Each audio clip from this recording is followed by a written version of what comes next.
Hello everyone, welcome you all in your own channel Learn Everything.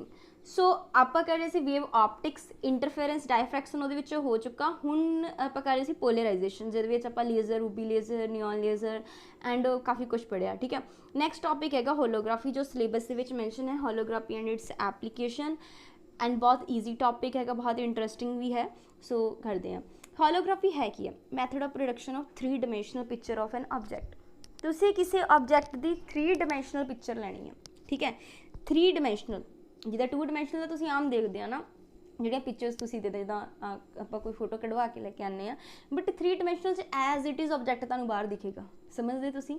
3 dimensional ਮਤਲਬ ਜਿੱਦਾਂ ਤੁਸੀਂ ਹੋਗੇ ਤੁਹਾਡੀ ਜੇ 3 ਡਾਇਮੈਂਸ਼ਨਲ ਪਿਕਚਰ ਬਣਾਈ ਜਾਵੇ ਨਾ, ਐਜ਼ ਇਟ ਇਜ਼ ਤੁਸੀਂ ਬਾਹਰ ਦੇਖੋਗੇ। ਕਲੀਅਰ ਹੈ? 3 ਡਾਇਮੈਂਸ਼ਨਲ ਆਬਜੈਕਟ ਜਿਹੜੀ ਪਿਕਚਰ ਬਣਾਈ ਜਾਂਦੀ ਹੈ ਉਹ ਕਿਸ ਮੈਥਡ ਨਾਲ ਬਣਾਈ ਜਾਂਦੀ ਹੈ? ਹੋਲੋਗ੍ਰਾਫੀ ਮੈਥਡ ਨਾਲ। ਜਿਹੜੀ ਆਰਡੀਨਰੀ ਫੋਟੋਗ੍ਰਾਫੀ ਹੁੰਦੀ ਹੈ, ਜਿਹੜੀ ਤਾਂ ਆਪਾਂ ਆਰਡੀਨਰੀ ਦੇਖਦੇ ਹਾਂ ਨਾ, ਅਸੀਂ ਵਿਦ ਕੈਮਰਾ ਦੇਖਦੇ ਹਾਂ, ਉਹ ਤਾਂ ਰਿਕਾਰਡ ਕਰਦੀ ਹੈ ਜਸਟ ਇੰਟੈਂਸਿਟੀ ਡਿਸਟਰੀਬਿਊਸ਼ਨ, ਉਹ 'ਚ ਫੇਸ ਡਿਸਟਰੀਬਿਊਸ਼ਨ ਜਿਹੜੀ ਆ ਉਹ ਨਹੀਂ ਹੁੰਦੀ। ਠੀਕ ਹੈ, ਯਾਨੀ ਕਿ ਇਹਦੇ ਵਿੱਚ ਆਪਾਂ ਪੜ੍ਹ ਵੀ ਲੈਂਦੇ ਹਾਂ। Ordinary photograph represent the 2 dimensional recording in the 3 dimensional sense. The photography record only the intensity distribution in a particular plane and ਜਿਹੜਾ ਫੇਸ ਡਿਸਟਰੀਬਿਊਸ਼ਨ ਆ ਉਹ ਜਿਹੜਾ ਆ ਉਹ ਫੋਟੋਗ੍ਰਾਫ 'ਚ ਕੀ ਹੁੰਦਾ? ਲੌਸਟ ਹੁੰਦਾ ਹੈ। ਠੀਕ ਹੈ, ਜਸਟ ਮਤਲਬ ਇਹਨੇ ਇੰਟੈਂਸਿਟੀ ਜਾਂ ਅਸੀਂ ਕਹਿ ਸਕਦੇ ਐਂਪਲੀਟਿਊਡ ਜਿਹੜਾ ਉਹੀ ਹੀ ਰਿਕਾਰਡ ਕਰਨਾ ਹੈ। Clear? Hence we can not change the perspective of the image. ਆਪਾਂ ਦਾ ਪਰਸਪੈਕਟਿਵ ਤੋਂ ਨਾ ਚੇਂਜ ਕਰ ਸਕਦੇ ਹਾਂ by viewing it from the different angle.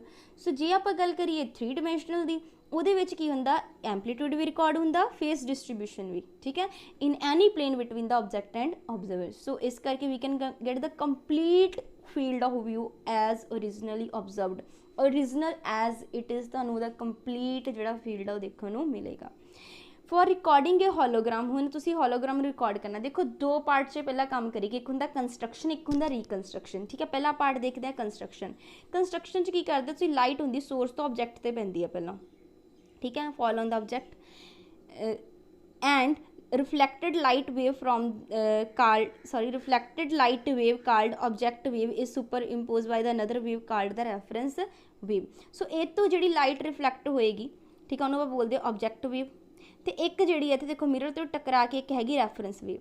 ਇਹ ਦੋਨੀ ਵੇਵਸ ਜਿਹੜੀਆਂ ਆ ਜਿੱਥੇ ਆਪਸ 'ਚ ਸੁਪਰ ਇੰਪੋਜ਼ ਕਰ ਗਈਆਂ ਉੱਥੇ ਤੁਹਾਨੂੰ ਇੰਟਰਫੇਰੈਂਸ ਪੈਟਰਨ ਮਿਲੇਗਾ, ਜਿਹੜਾ ਆਪਾਂ ਸਕਰੀਨ 'ਤੇ ਕੀ ਕਰ ਲੈਂਦੇ, ਰਿਕਾਰਡ ਕਰ ਲੈਂਦੇ। ਆਪਾਂ ਇਸ ਨੂੰ ਪੜ੍ਹ ਵੀ ਲੈਂਦੇ ਹਾਂ। ਦੇਖੋ light from the source as made to fall on object O and the reflected light wave called the object wave superimposed by the another wave called reference wave resulting in the interference pattern ਜਿਹੜਾ record ਕਰ ਲਿਆ photography plate and the pattern obtained is called hologram। ਤਾਂ ਪਹਿਲਾਂ ਤੁਹਾਡੇ ਕੋਲ ਕੀ ਬਣ ਗਿਆ? Hologram. ਇਹ ਹੋਲੋਗ੍ਰਾਮ 'ਚ ਇਨਫੋਰਮੇਸ਼ਨ ਹੁੰਦੀ ਐਂਪਲੀਟਿਊਡ ਦੀ ਵੀ ਤੇ ਫੇਸ ਆਫ ਆਬਜੈਕਟ ਵੇਵ ਦੀ ਵੀ, ਦੋਨਾਂ ਦੀ ਹੋਏਗੀ। ਠੀਕ ਹੈ, ਇਹ 'ਚ ਤੁਹਾਨੂੰ ਇੱਕ ਕੁਐਸਚਨ ਆ ਸਕਦਾ ਹੈ। ਉਸ ਤੋਂ ਬਾਅਦ ਹੈਗੀ ਰੀਕਨਸਟਰਕਸ਼ਨ। ਰੀਕਨਸਟਰਕਸ਼ਨ 'ਚ ਕੀ ਕਰਦੇ? ਇਸ ਹੋਲੋਗ੍ਰਾਮ ਨੂੰ ਵਿਊ ਕਰਨ ਲਈ ਆਪਾਂ ਰੀਕਨਸਟਰਕਸ਼ਨ ਪ੍ਰੋਸੈਸ ਕਰਦੇ ਹਾਂ ਕਿ for viewing the image we eliminate the hologram with another wave. ਹੁਣ ਇੱਕ ਤੀਸਰੀ ਵੇਵ ਹੋਰ ਆਏਗੀ ਜਿਹਨੂੰ ਬੋਲਾਂਗੇ ਆਪਾਂ ਰੀਕਨਸਟਰਕਸ਼ਨ ਵੇਵ। ਠੀਕ ਹੈ, ਐਂਡ 2 ਇਮੇਜ ਆਫ ਆਬਜੈਕਟ ਬਣਨਗੀਆਂ, 2 ਬਣਨਗੀਆਂ, ਇੱਕ ਰੀਅਲ ਇੱਕ ਵਰਚੁਅਲ।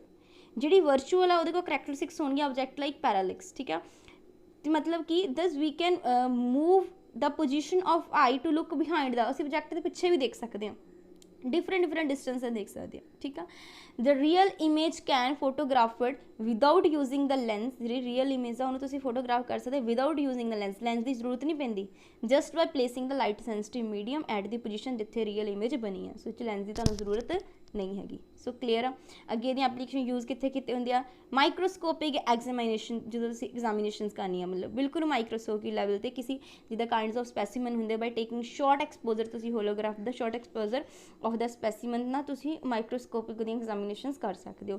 फिर इन्वेस्टिगेशन करनी of size and distribution of particle, mechanical strains वगैरह to provide the high capacity system देना for image storage and reexamination. दोनों लिए तुसीं हाई कैपेसिटी जिहड़ी आ मतलब कि प्रोवाइड करनी, हाई कैपेसिटी सिस्टम वो भी उत्थे भी यह यूज़ होंदी है। सो बहुत सौखा सी, एक बार रिपीट कर लैंदे आपां कि ये आप की करते होलोग्राफी के 3 डायमैंशनल इमेज बनाने जो असीं 2D की गल करिए वो सिर्फ इंटैंसिटी एंपलीट्यूड सानू रिकॉर्डेड मिलता, फेस नहीं मिलता, ये सानू दोनों की रिकॉर्डेशन मिलती है। 2 वे वर्क करती है construction and reconstruction. Construction object wave reference wave जड़ियाँ जिथे सुपर इंपोज कर जाए उत्थे इंटरफेरेंस पैटर्न तुहानू स्क्रीन पर मिलता है, जिथे होलोग्राम बनता है जिहदे इनफॉर्मेशन होंदी एंपलीट्यूड ते फेस ऑफ ऑबजैक्ट वेव की।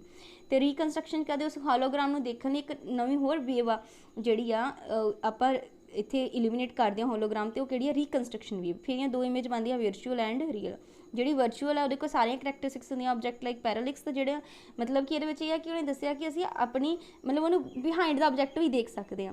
ਤੇ ਇਹ 'ਚ ਸਾਨੂੰ ਅੱਗੇ ਉਹਨੇ ਦੱਸਿਆ ਰੀਅਲ ਇਮੇਜ ਜਿਹੜੀ ਫੋਟੋਗ੍ਰਾਫ ਕੀਤੀ ਸੀ ਵਿਦਾਊਟ ਯੂਜ਼ਿੰਗ ਲੈਂਸ ਸਿਸਟਮ, ਸਾਨੂੰ ਲੈਂਸ ਸਿਸਟਮ ਦੀ ਜ਼ਰੂਰਤ ਨਹੀਂ ਹੈਗੀ। ਨੈਕਸਟ ਕਿੱਥੇ ਕਿੱਥੇ ਯੂਜ਼ ਹੁੰਦੇ ਉਹ ਦੱਸ ਦਿੱਤਾ, ਸੌਖਾ ਸੀ ਨਾ।